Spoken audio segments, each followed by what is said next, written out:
जो normal pregnancy है वो यूट्रस, जिसको गर्भाशय या हम हिंदी इंग्लिश में वूम कहते हैं, उसमें इम्प्लांट होनी चाहिए। All pregnancies happen in the fallopian tube. Tube में ही हर प्रेगनेंसी की बिगिनिंग होती है, लेकिन नॉर्मल प्रेगनेंसी ट्यूब से ट्रैवल करके यूट्रस में आती है और इम्प्लांट हो जाती है। बट 1 in 300 प्रेगनेंसीज जो हैं वो यूट्रस की तरफ ना ट्रैवल करके ट्यूब में ही अटक जाती हैं और उसको हम एक्टोपिक कहते हैं। So ectopic pregnancy most common fallopian tube में हो सकती है, रेयरली ओवरी में भी हो सकती है, सर्विक्स में हो सकती है, स्कार में हो सकती है। So any pregnancy which is not in the normal place, उससे हटके कहीं पे होगी तो उसको एक्टोपिक कहा जाए। नमस्कार, सेहतनामा देख रहे सभी दर्शकों का स्वागत। सबसे पहले गुजारिश, सेहतनामा को सब्सक्राइब ज़रूर करिए अगर अभी तक सब्सक्राइब नहीं किया है तो। और आज बात एक्टोपिक प्रेगनेंसी यानी गर्भधारण यूट्रस में ना होकर फेलोपियन ट्यूब्स में होना क्यों होता है और इलाज क्या है, इस पर सीनियर गायनेकोलॉजिस्ट डॉक्टर सीमा शर्मा जी से बात करते हैं। बहुत बहुत स्वागत doctor Seema. Thank you. Ectopic pregnancy यानी प्रेगनेंसी जो है वो गर्भाशय में ना ठहर के ट्यूब में ठहर जाती है, कहते किसे हैं और होता क्यों है? राजेंद्र, जैसा कि हम जानते हैं मेजॉरिटी ऑफ प्रेगनेंसीज जो हैं, जो नॉर्मल प्रेगनेंसी है, वो यूट्रस, जिसको गर्भाशय या हम हिंदी इंग्लिश में वूम कहते हैं, उसमें इम्प्लांट होनी चाहिए। सो अगर आप फीमेल रिप्रोडक्टिव सिस्टम पे जाएंगे तो फीमेल रिप्रोडक्टिव सिस्टम में एक यूट्रस रहता है जिसको बच्चेदानी या फिर गर्भाशय कहा जाता है। 2 फेलोपियन ट्यूब्स रहती हैं और 2 अंडेदानियाँ रहती हैं जिनको हम ओवरीज कहते हैं।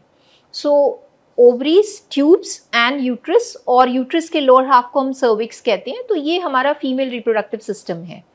अब जो नॉर्मल प्रेगनेंसी है वो कैसे होती है? जब एग और स्पर्म फेलोपियन ट्यूब में यूनाइट करते हैं, फर्टिलाइजेशन जिसको प्रोसेस कहते हैं, वो ट्यूब में होता है और वो फर्टिलाइज्ड एग फिर ट्यूब से ट्रांसपोर्ट होके यूट्रस की लाइनिंग में आके इम्प्लांट होता है। So that is how fertilization happens. So to begin with, all pregnancies happen in the fallopian tube. Tube में ही हर प्रेगनेंसी की बिगिनिंग होती है, लेकिन नॉर्मल प्रेगनेंसी ट्यूब से ट्रैवल करके यूट्रस में आती है और इम्प्लांट हो जाती है। बट 1 in 300 प्रेगनेंसीज जो हैं वो यूट्रस की तरफ ना ट्रैवल करके ट्यूब में ही अटक जाती हैं और उसको हम एक्टोपिक कहते हैं। इतना कॉमन है ये? 1 in 300 कॉमन है, रादर इससे भी ज़्यादा है कुछ पेशेंट्स में जो एट रिस्क हैं। ठीक है। सो अगर हम बात करेंगे एक्टोपिक की तो most common is in tube, but there are other sites also. जैसे एक्टोपिक प्रेगनेंसी कुछ केसेस में सर्विक्स में भी हो जाती है। और आज के टाइम पे क्योंकि इतने लोग सिजेरियंस करवाते हैं अपने डिलीवरी के मोड के लिए, उस सिजेरियन के स्कार में भी कई बार वो प्रेगनेंसी जाके इम्प्लांट हो जाती है जो कि नॉर्मल यूट्रस की कैविटी में नहीं होती, उसको स्कार एक्टोपिक कहते हैं। So ectopic pregnancy most common fallopian tube में हो सकती है, रेयरली ओवरी में भी हो सकती है, सर्विक्स में हो सकती है, स्कार में हो सकती है। So any pregnancy which is not in the normal place, उससे हटके कहीं पे होगी तो उसको एक्टोपिक कहा जाएगा। कुछ खास वजह होती है इसकी? एक्टोपिक के लिए रिस्क फैक्टर्स हैं। कुछ रिस्क फैक्टर्स हैं जैसे कि अगर किसी की फेलोपियन ट्यूब्स डैमेज्ड हैं, पहले टीबी की हिस्ट्री है या किसी और इन्फेक्शन की हिस्ट्री है जिसकी वजह से ट्यूब्स की लाइनिंग डैमेज हुई है, तो उसमें ये एक्टोपिक होने की संभावना बढ़ जाती है। आज के टाइम पे बहुत बच्चे आईपिल यूज़ करते हैं। हमने पहले एक यूट्यूब वीडियो रिकॉर्ड करी थी इमरजेंसी कॉन्ट्रासेप्टिव पिल पे। उस पिल के फेलियर से जो प्रेगनेंसीज ठहरती हैं उनमें एक्टोपिक प्रेगनेंसी होने की संभावना बहुत ज़्यादा होती है। थर्ड, जो आईयूडी यूजर्स हैं, हमने कॉपर टी के बारे में बात करी थी एक बार बर्थ कंट्रोल के लिए, तो जो लोग कॉपर टी यूजर्स हैं उनमें अगर प्रेगनेंसी ठहरेगी कॉपर टी के फेलियर से तो वो ट्यूब में हो सकती है। देन पेशेंट्स आईवीएफ प्रेगनेंसी जिनमें है, क्योंकि उसमें मल्टीपल प्रेगनेंसी होती है, ट्विन्स होते हैं, ट्रिपलेट्स होते हैं, उसमें भी ट्यूब में प्रेगनेंसी होने की संभावना बढ़ जाती है। हमने अभी बात करी कि प्रीवियस सिजेरियन के पेशेंट्स में स्कार एक्टोपिक हो सकती है।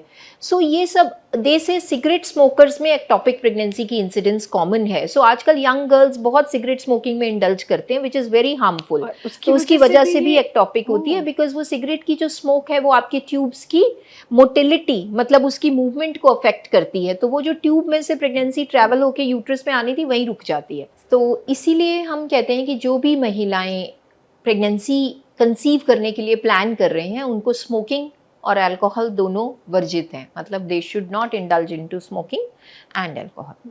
तो अब पता कैसे चलता है कि एक्टोपिक प्रेगनेंसी है? क्या महिलाओं को खुद कुछ महसूस होता है? हाँ, जब कोई भी महिला के पीरियड स्किप होते हैं तब हमारा इंट्यूशन होता है कि हमें कंसीव हो गया, because we miss our period and you will confirm it with a Prega News और अ प्रेगनेंसी टेस्ट। बट अगर आपका प्रेगनेंसी टेस्ट पॉजिटिव आने के कुछ ही दिनों में आपको अपने टमी में बहुत अक्यूट पेन हो रही है, या आपको इरेगुलर ब्लीडिंग शुरू हो गई है, या किसी भी मोमेंट पे मदर को चक्कर आया और एकदम से ब्लैकआउट हुआ है, तो फिर एज डॉक्टर्स हम डाउट करते हैं कि एक्टोपिक प्रेगनेंसी हो सकती है। और दूसरा ये कि आजकल कुछ दिन ही ऊपर होते मोस्टली गर्ल्स वो डॉक्टर के पास आ जाते हैं। हम लोग कंफर्मेशन के लिए ब्लड टेस्ट करते हैं जिसको बीटा HCG कहा जाता है। बीटा HCG की वैल्यू जब 3500 से ज़्यादा हो जाती है तो हमें अल्ट्रासाउंड पे प्रेगनेंसी यूट्रस में विजुअलाइज होनी चाहिए। अगर किसी भी कारण से हम अल्ट्रासाउंड में प्रेगनेंसी को यूट्रस के अंदर नहीं देख पा रहे तो एज डॉक्टर्स हम फिर डाउट करते हैं कि कहीं ना कहीं प्रेगनेंसी यूट्रस के बाहर है। बीटा HCG की वैल्यू हाई है और प्रेगनेंसी यूट्रस में दिख नहीं रही तो स्ट्रॉन्ग डाउट फिर एक्टोपिक प्रेगनेंसी पे आता है। तो इस करके अगर आप पूछोगे कि डायग्नोसिस कैसे कंफर्म करते हैं, the answer is blood test जिसको बीटा HCG कहते हैं। सेकेंडली अल्ट्रासाउंड जिसमें कि हम इंट्रायूट्राइन प्रेगनेंसी अगर नहीं देख पा रहे तो हम एक्टोपिक का डाउट करते हैं। Third, there are few patients, क्योंकि देखिए अब जब ये प्रेगनेंसी ट्यूब में ठहर जाती है ना तो ट्यूब में कैपेसिटी नहीं है उस बेबी को ग्रो करने देने की, उतनी स्पेस नहीं है। So what happens is tube rupture हो जाती है।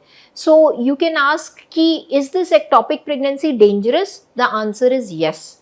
आज हमारा ये टॉपिक डिस्कस करने का मुद्दा भी यही है कि ectopic pregnancy can be a life threatening complication. ये कैसी जान को खतरा हो सकता है। बेहद जरूरी है कि ऐसे कुछ सिम्टम नजर आए तो तुरंत डॉक्टर के पास जाया जाए और चेकअप कराया। बिल्कुल, अगर आपको अर्ली प्रेगनेंसी में टमी में बहुत पेट में दर्द हो रही है, आपको चक्कर आ रहा है, आपका BP फॉल कर रहा है, आपको इमीडिएटली डॉक्टर के पास जाना चाहिए।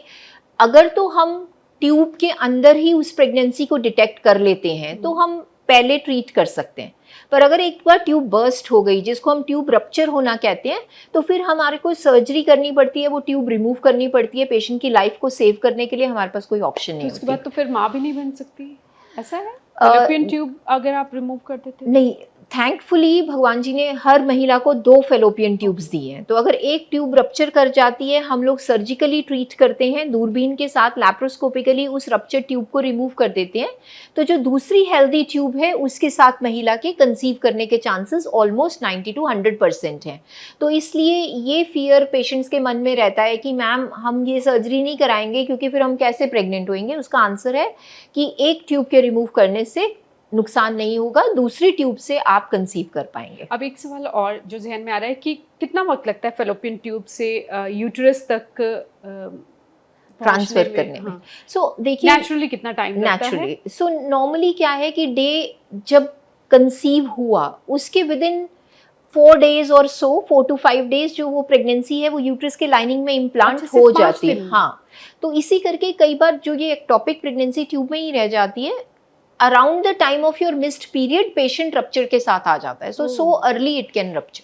ठीक है, तो इसीलिए एक्टोपिक प्रेगनेंसी का डाउट हम हमेशा स्ट्रॉन्ग रखते हैं। अगर हमारा पेशेंट प्रेगनेंसी टेस्ट पॉजिटिव के साथ आ रहा है और उसको पेन हो रही है उसके एब्डोमेन में, सो देखिए early diagnosis is very important. Y?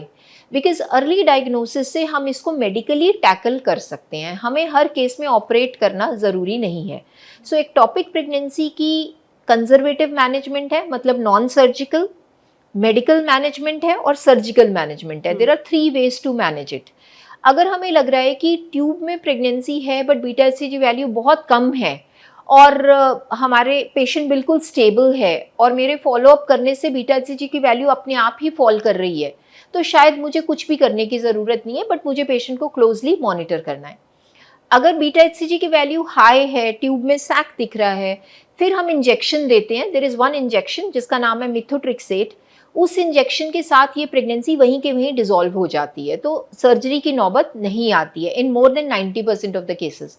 But जो पेशेंट हमारे मतलब वहीं पे अबॉर्शन हो जाती है, वहीं पे एब्जॉर्ब कर लेती है बॉडी उसको, क्योंकि ये इंजेक्शन उसको वहीं पे श्रिंक कर देता है। पर अगर पेशेंट्स लेट आ रहे हैं, जैसे हमने डिस्कस किया कि ट्यूब रप्चर हो चुकी है, उनके एब्डोमेन में बहुत सारा ब्लड है, बीपी फॉल कर रहा है, हीमोग्लोबिन लेस है, तो हमारे पास surgical option is the only option. So we have to remove the tube and save the patient. कभी ऐसा भी होता है कि वक्त पर आपके पास महिला पहुंच गई और ट्यूब में बेबी है और वो यूट्रस में आपने पहुंचा दिया? नहीं, ऐसा हो ही नहीं सकता, बिकॉज ये बिल्कुल नेचर के हाथ में है। This has to happen on its own. So many a times patients also ask, जिनका आईवीएफ प्रेगनेंसी है, टेस्ट ट्यूब बेबी है और उनका ट्यूब में ठहर गया, तो वो कहेंगे डॉक्टर साहब इसको इधर को ट्रांसफर नहीं कर सकते? The answer is no. वो नेचुरली हो तो हो, बट आज तक तो कोई टेक्नोलॉजी अवेलेबल नहीं है कि जहाँ पे हम वहां से सैक उठाएं और उसको यूट्रस में डाल दें। नहीं, कोई प्रिवेंशन भी फिर नहीं होगी? अगर देखिए, प्रिवेंशन बचा जा सके किसी तरह से? प्रिवेंशन यही है कि जैसे मैंने इन्फेक्शन एक कारण बताया था कि जिसके अंदर फेलोपियन ट्यूब्स डैमेज हो रही हैं, तो अगर आपको कोई भी वेजाइनल डिस्चार्ज है, लोअर एब्डोमेन में पेन है, इन्फेक्शंस हैं, उनको अर्ली ट्रीट करिए। अच्छा, इन्फेक्शन इससे भी खतरा हो सकता है? इन्फेक्शंस को अर्ली ट्रीट करने से आप एक टॉपिक को बचा सकते हैं। सेम वे आप आईपिल ना यूज करिए। अगर आईपिल यूजर्स हैं तो उसमें एक्टॉपिक प्रेगनेंसीज के चांसेस हो जाते हैं। तो ये छोटी छोटी सी चीज़ें हैं जिनसे हम प्रिवेंट कर सकते हैं, बट नॉट ऑल। कुछ तो होंगी ही। 1 in 300 एक्टॉपिक्स कैन हैपन। बहुत बहुत शुक्रिया डॉक्टर सीमा इस अहम जानकारी के लिए। उम्मीद करते हैं आपको ये वीडियो पसंद आया होगा। वीडियो पसंद आए तो लाइक और शेयर कर दीजिएगा और सेहतनामा को सब्सक्राइब करना मत भूलिए।